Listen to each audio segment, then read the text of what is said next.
Por favor, curta, compartilhe, inscreva-se no canal. Por que jornalismo, cara? Cara, por que jornalismo? Eu sempre conto essa história porque faz todo sentido. Quem me conhece sabe que eu tenho uma ligação muito forte com família. Tô falando aqui dos meus irmãos, né? Falei da minha mãe no começo. Uhum. E o grande amor da minha vida era meu pai, assim. Meu pai, infelizmente, faleceu em 2021. E ele era cego. Totalmente cego. Ele tinha uma doença que... Ficou ao longo da vida? Ficou ao longo da vida. Tá. Chama retinose pigmentar. E é uma doença na retina que pode ou não progredir. Então, quando eu nasci, meu pai enxergava ainda. E essa doença, ela faz você perder a visão panorâmica, assim. Então, chega um momento que você não tem mais nada aqui, assim.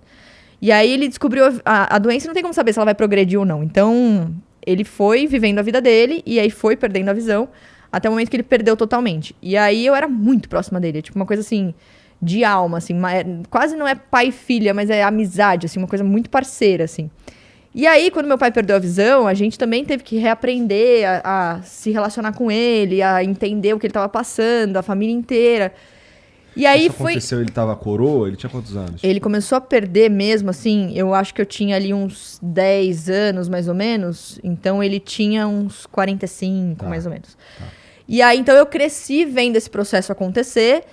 E também cresci meio que sendo o olho dele, ele falava. Então, por exemplo, se a gente estava assistindo a um jogo, eu contava pra ele o lance. Sei lá, pai, o cara veio por trás e fez isso. Ou a gente estava assistindo a um filme, a gente ficava ouvindo, aí ele falava, como é a pessoa? Então, eu meio que descrevia tudo pra ele, assim. Então, me pareceu tão natural seguir por um caminho que fosse contar história, sabe? Então, um caminho que... Eu sempre gostei de escrever também, eu escrevia carta pra todo mundo, eu tinha papel de carta, eu adorava redação na escola. Então... Eu sempre fui mais por esse lado, sabe? De contar história, de escrever. Eu adoro fazer isso. E aí, foi isso. Foi natural. Aí eu falei, quer saber? Aí eu quis ser jornalista esportiva no começo, porque era a minha relação com meu pai, né? Meu pai é corintiano, doente, assim. Então... E você deve ser corintiana também? Também. Depois que ele morreu, eu confesso que eu parei, assim, um pouco, porque era com ele, né? Então, assim, hoje, se você me perguntar quem joga no Corinthians, eu já nem sei mais, porque me machuca um pouco, Entendi. assim... Mas no começo eu queria ser jornalista esportiva. A ideia era trabalhar ali, tipo, porque eu sabia que isso ia ser legal pra gente. Sei lá, era uma coisa que eu queria fazer por ele, de certa maneira.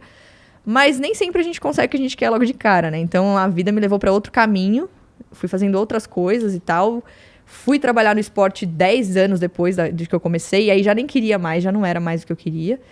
Mas é isso, aí fui pro jornalismo e foi por causa dessa minha relação com meu pai, assim. Onde que tu teve experiência no esporte? No Globo Esporte, na Globo. Eu fiquei 8 meses no esporte. Quando eu saí do G1 Minuto, eu fiquei 8 meses. Só que eu fiquei pouquíssimo, assim, Eu cheguei 2 meses antes da Copa e... Obviamente, eu não ia chegar aí pra Copa, porque eu realmente não tinha experiência nenhuma na área, né? Eu tava fazendo política e economia do nada, eu vou, sei lá, não sei a escalação de ninguém, gente, desculpa. Preciso chegar, né? E aí, só que aí eu vi que não era o que eu queria, assim, sabe? Porque naquele momento da minha vida, trabalhar com esporte, meu pai já mais velhinho, foi em 2018, isso, 2018, significava estar longe dele. Então, várias vezes eu fui pro estádio pra fazer o jogo e tal, e aí eu tava vendo o Corinthians no estádio, mas eu não queria estar no estádio, eu queria estar com ele assistindo, entendeu? Então, naquele momento da minha vida já não fazia mais sentido. Então, estar trabalhando significava estar longe dele, então não valia a pena, a conta não fazia sentido. Bom que não deu certo, então, o jornalismo esportivo, né? Porque eu talvez teria perdido muitos momentos com ele, entendeu? Então, é isso. E você ia ter que ressignificar um monte de coisa, porque você ia trabalhar com uma parada que ia te lembrar dele o tempo inteiro. E você... É aquela coisa, você transforma o seu prazer em obrigação. Já passei por isso. E acaba perdendo o tesão na coisa, sabe? Então é isso. Eu fiquei ali 8 meses e eu lembro que eu ficava, não, eu quero ir pra casa ver o jogo com meu pai, sabe? Não faz sentido. E acabei mudando depois, fui pro entretenimento de vez. Mas foi bom pra eu saber que é o que eu não queria, assim, sabe? Isso é importante. Senão eu ia ficar sempre com